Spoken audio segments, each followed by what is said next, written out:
길에서 만난 행운 지난주 준비했다가 시간 관계상 중단에 끄는데 오늘 잠깐 또 은혜 나누도록 하겠습니다. 첫 번째 말씀은 바디메오의 사건이죠. 바디메오도 10장 46절에 길가에 앉았다가 길가에서 만난 행운입니다. 우리 한음속으로 말씀 드시겠습니다. 마가복음 10장 46절로 52절 시작. 그들이 여리고에 이르렀더니 예수께서 제자들과 허다한 무리와 함께 여리고에서 나아가실 때에 디메오의 아들인 맹인 거지 바디메오가 길가에 앉았다가 나사렛 예수시란 말을 듣고 소리질러 이르되 다윗의 자손 예수여 나를 불쌍히 여기소서 하거늘 많은 사람이 꾸짖어 잠잠하라 하되 그가 더욱 크게 소리질러 이르되 다윗의 자손이여 나를 불쌍히 여기소서 하는지라. 예수께서 이르시되 가라 내 믿음이 너를 구원하였느니라 하시니 그가 곧 보게 되어 예수를 길에서 따르니라. 아멘.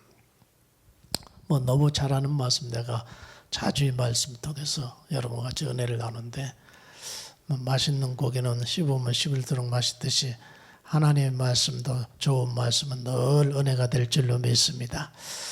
오늘 여리고 길가에 앉은 이 바디메오가 이미 정보를 다 듣고 있었죠. 정보를 다 듣고 있다가 나사렛 예수가 온다는 말에 이제 벌떡 일어나서 깡통, 거짓 깡통 걷어 다 내동댕이 치고 나사렛 예수여 나를 좀 불쌍히 여겨달라고 외치며 뛰어가고 있습니다. 그러니까 주변 사람들이 조용히 해라, 잠잠하라고 난리를 쳤지만 이 바디메오는 기가 죽지 않았어요. 보통 우리들은 누가 뭔 말하면 기가 팍 죽잖아요. 그런데 기가 더 살아났습니다. 금년 안에 우리 바디메오처럼 우리 주님을 바라보고 나아갈 때 어떤 우리 앞에 장애가 있다 할지라도 기죽지 말고 기가 더 살아나서 주님에게 인정받기를 축원합니다. 더 큰 소리로 그랬잖아요. 48절에 보니까 하니까 더 크게 소리 질렀다고 그랬습니다. 병력같이 또 소리를 기가 살아나가지고 소리를 질렀습니다. 그럴 때 우리 주님이 내 믿음이 너를 구원하였느니라 하면서 그냥 길가에서 눈이 환하게 밝아졌어요. 환하게 밝아졌습니다. 자, 이제 다음 말씀을 보면은 이쪽은 지금 우리 바디메오, 여러분이 봤을 때 왼쪽에는 바디메오에 관계된 말씀이고 저쪽은 그 소로보니게 여인의 말씀입니다. 그런데 이 두 말씀 가운데는 두 사람 가운데는 공통점이 있어요. 지금 왜냐하면은 주님이 바디메오를 보고 내 믿음이 너를 구원하였느냐를 했거든요. 믿음도 여러 종류가 있어요. 그런데 바디메오의 어떤 믿음을 보셨느냐 하면은 이 두 사람의 말씀에 공통점을 찾으면 금방 바디메오의 믿음이 어떤 믿음인지 알 수 있어요. 금년 우리도 승리할 수 있는 하나의 좋은 힌트가 될 수 있다 그 말이죠. 즉 바디메오는 이제 주님 앞에 큰 소리로 외치며, 그러니까 사람들이 꾸짖고 조용하라고 난리쳤는데도 더 크게 소리 질렀죠. 그리고 소로보니게 여인도 마찬가지입니다. 소로보니 여인도 예수님 우리 딸이 귀신 들렸습니다. 귀신 좀 쫓아내 주세요. 그러니까 예수님께서 퉁명스럽게 부인, 나는 즉 하나님의 자녀죠. 내 백성들을, 즉 하나님의 자녀들을 위해서 은혜를 베풀려고 하지 개와 같은 사람들에게 은혜를 베풀려고 오지 않았다. 아주 크게 망신, 정말 지금으로 보면 인권 침해입니다. 무진장 인권 침해적인 말씀 우리 주님이 심할 정도로 얘기했어요. 이때 이 수로보니게 여인은 오늘 여기 나온 말씀과 같이 옳습니다. 그러지만 자녀들 즉 주인의 밥상에서 떨어지는 부스러기를 개에게 주지 않습니까? 그러면 제게 그 부스러기 은혜라도 있으면 주시옵소서 그런 거거든. 그러니까 주님이 깜짝 놀래가지고 그 정도 되면은 실망해서 갈 줄 알았더니 옳습니다. 나는 개와 같은 사람입니다. 이방인입니다. 그 뜻이죠. 그러면서 부스러기 은혜라고라도 베풀어 주라는 그 말에 예수님을 놀라겠죠. 그래서 바로 그 자리에서 거기 있지 않는 집에 있는 딸의 귀신을 쫓아버리시고 깨끗하게 치료되었거든요. 여기서 이 두 사람의 가만히 공통점이 뭐냐면 딱 한 가지예요. 왜? 자, 뭐냐면 자존심 상해도 옳습니다 했죠. 사람들이 잠잠하라고 꾸짖어도 더 크게 소리 질렀도 뭐 때문에 그랬느냐? 딱 한 가지입니다. 저 바디메오처럼 시신경이 끊어져서 나면서부터 앉은 병인은 영구장애입니다. 영구 시각장애. 지금 현대의학에서도 이런 시각장애는 고칠 수가 없어요. 이건 불치병이다. 이건 어떤 경우도 이건 그때나 지금이나 과학이 이렇게 의학이 발달된 이 시대도 이것은 치료가 불가능해요. 서로 보니까 여인 딸이 귀신 들어갔어요. 정신병원에서도 안 돼요. 귀신이 사로잡힌 이걸 약으로 됩니까? 병원에서 되겠습니다. 이건 역시도 불치병이야. 그래서 이 두 사람은 세상 방법으로는 안 되고 나사렛 예수만이 가능하다. 아멘. 요거의 공통점이에요. 그러니까 장애를 무서워하지 않는 거예요. 왜? 거기서 예를 들어서 꾸짖고 잠잠하라고 했을 때 그래 내가 뭐 여기서 안 되겠으니까 병원 가야지. 우리 세상을 살다 보면요. 우리 플랜을 갖죠. 1안이 안 되면 2안 안 되고 2안이 안 되면 3안을 놓고 어떤 우리가 중대한 계획했을 때 플랜을 놓고 인생을 살잖아요. 신앙에서 내 믿음이 너를 구원했다. 신앙에서 금년 한 해 우리가 기적을 보기를 원합니까? 신앙에는 1플랜 1플랜 없습니다. 오직 예수님만이 내 문제를 해결할 수 있습니다. 바로 여기서 믿음이 주님 앞에 인정받을 수 있는 겁니다.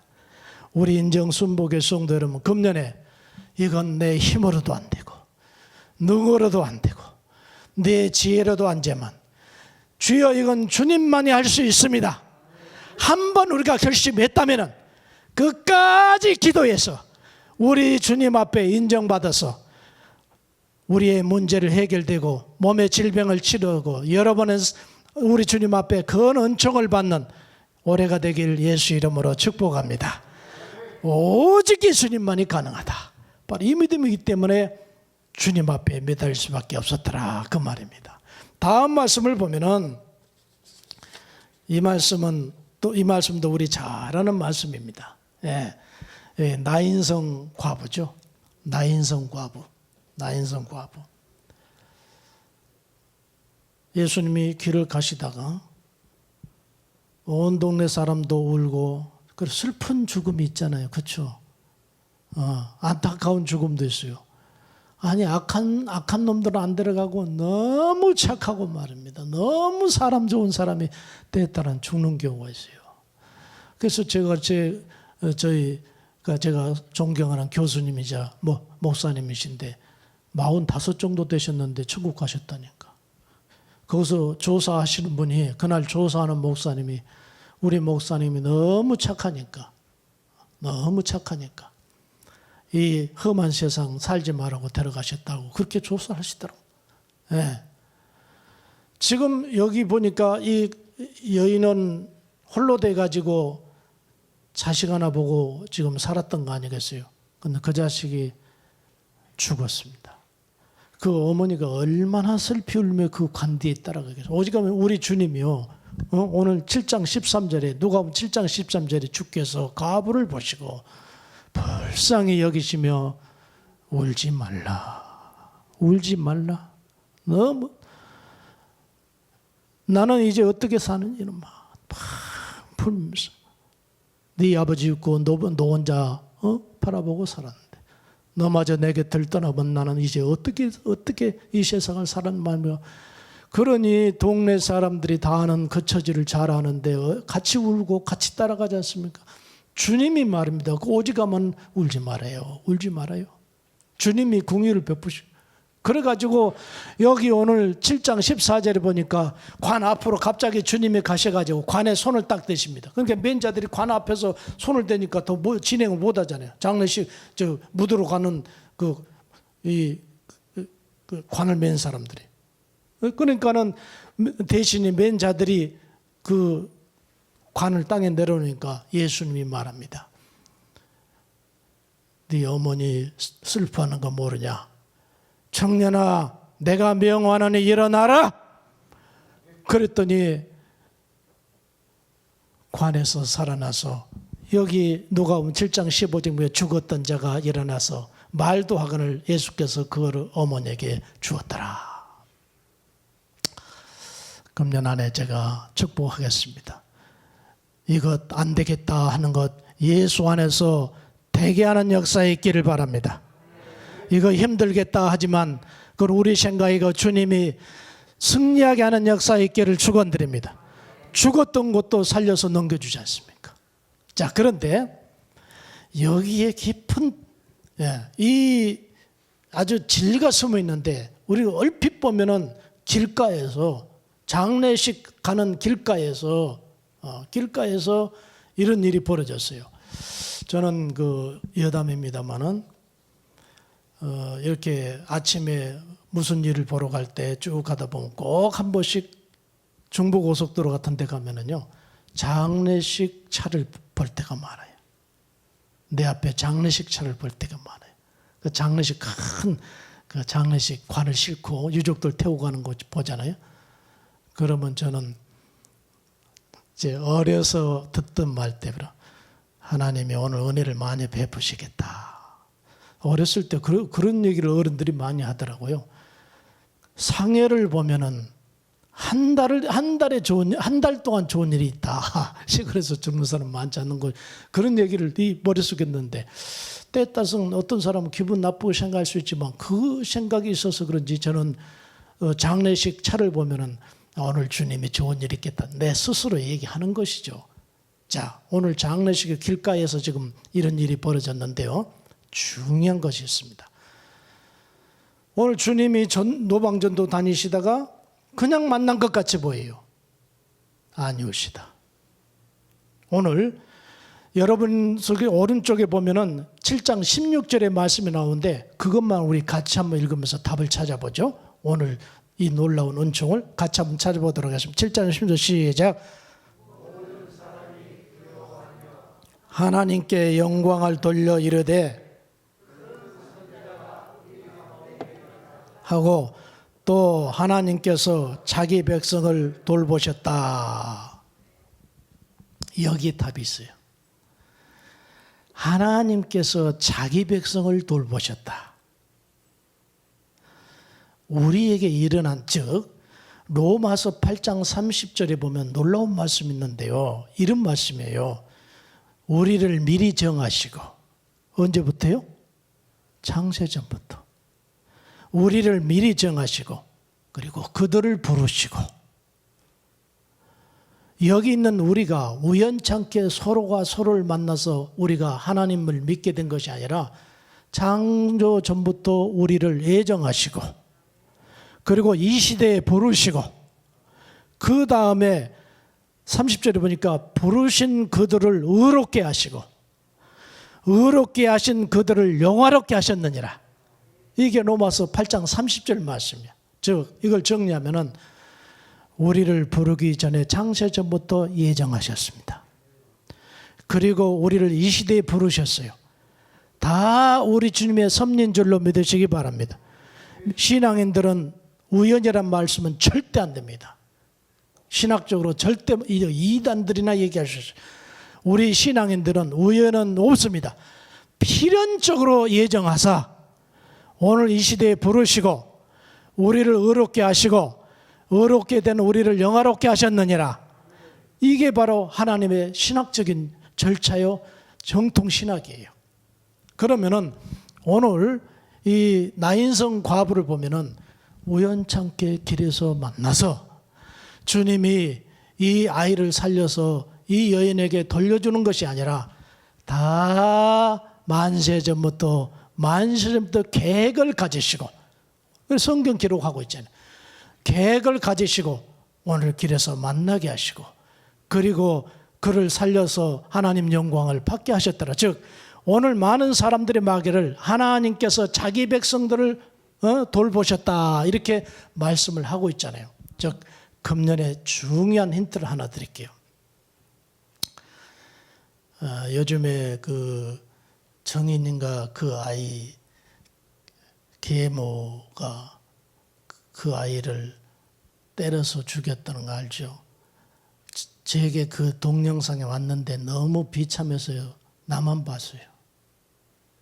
어떻게 그 학대해가지고 두들겨 패는 그런 광경을 찍었는지는 모르겠는데 하여튼 불쌍합니다. 아기가 맞아 죽는 거 보니까 불쌍해.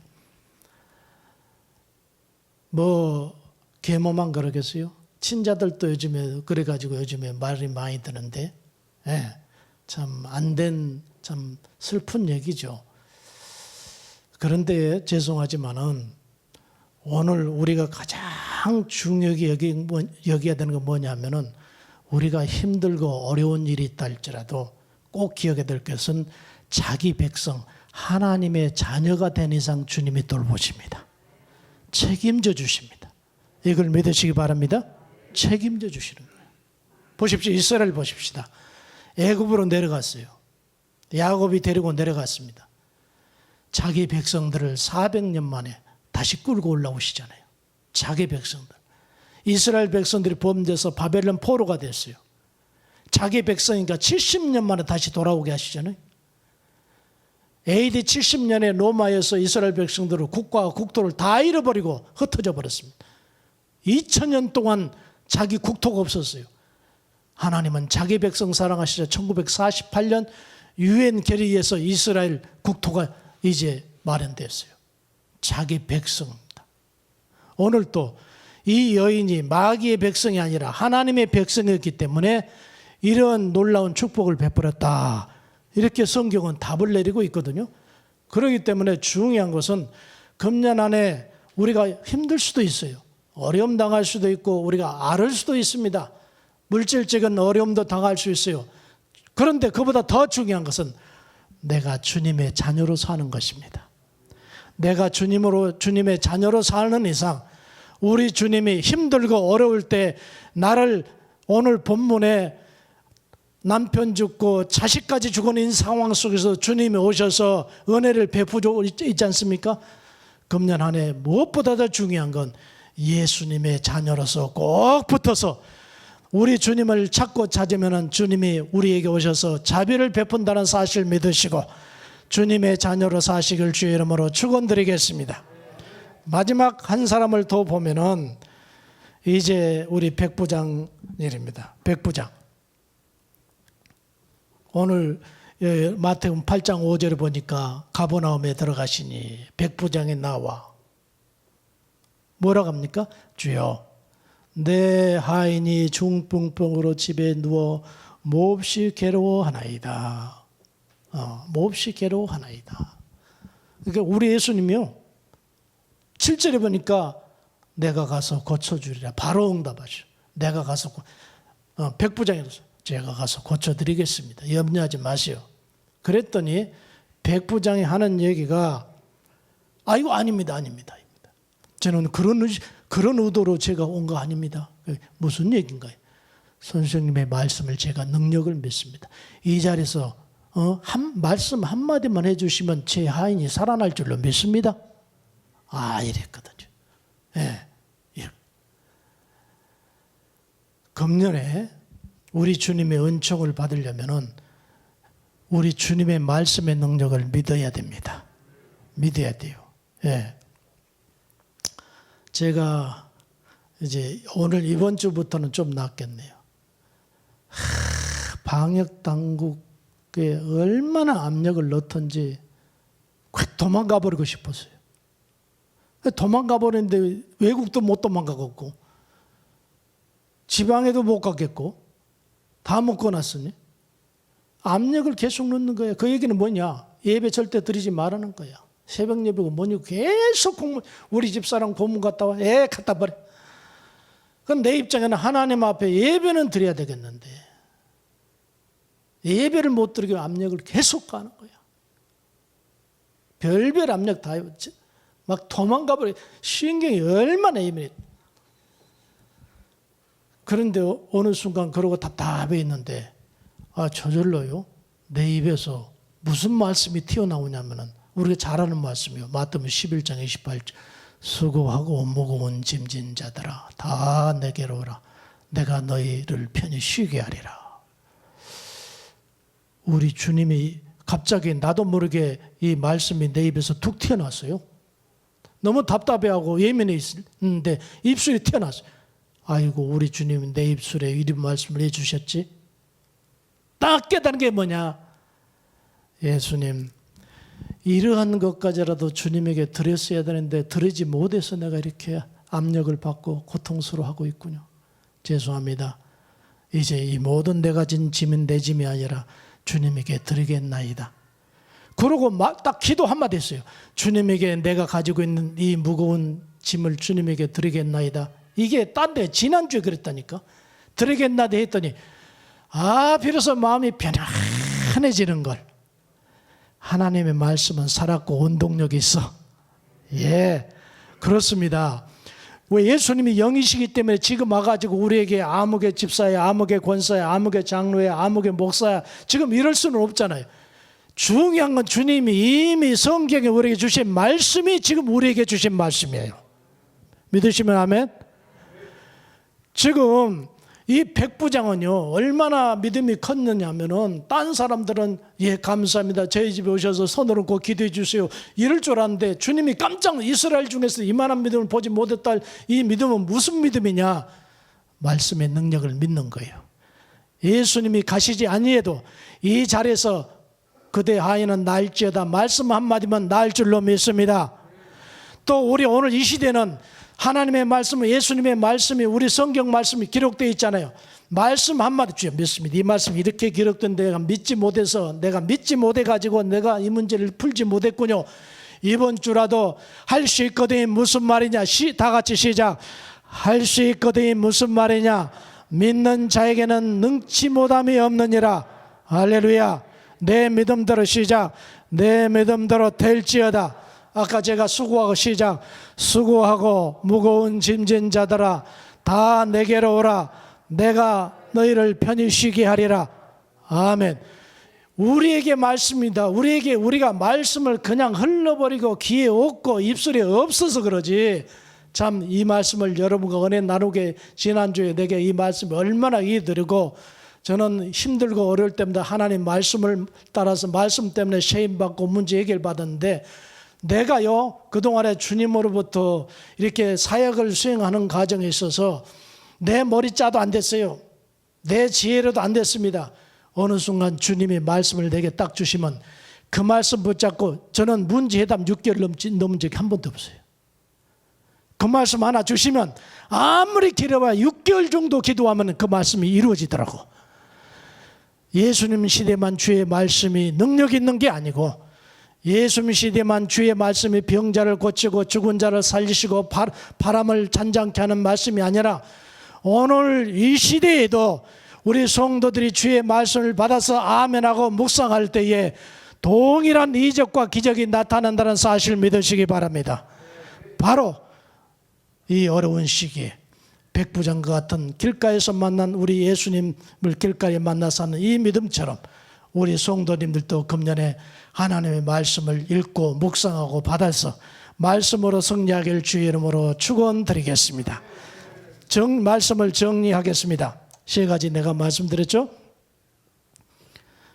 우리의 문제 해답은 오직 예수님에게 아예 이란, 이안, 삼안을 제시하는 건 기도도 하지 마세요. 그건 주님이 들을 필요도 없어요. 다른 방법이 있는데? 아닙니다. 우리는 주님이 이 일은 주님만이 할 수 있습니다. 그러면 주님에게 100% 맡기고 소로보의 여인처럼 소경바디매처럼 막 앞으로 주님 앞에 나간다면 우리 주님이 꼭 해결해 주실 줄로 믿습니다. 금년에 또한 우리 문제 해답은 우리가 내 자신이 예수님의 자녀로만 남아있는 거예요. 주님의 자녀다. 누가 뭐래도 난 하나님의 자녀다. 누가 뭐래도 내 안에 예수님이 계신다. 영접하는 자, 그 이름을 믿는 자는 하나님의 자녀가 된다고 했으니 예수님 안에 내 안에 예수님이 있고 나 하나님의 자녀다. 그러면 아무리 수렁에 빠져도 주님 오셔서 건져 주실 줄로 믿습니다. 말씀의 능력 믿읍시다.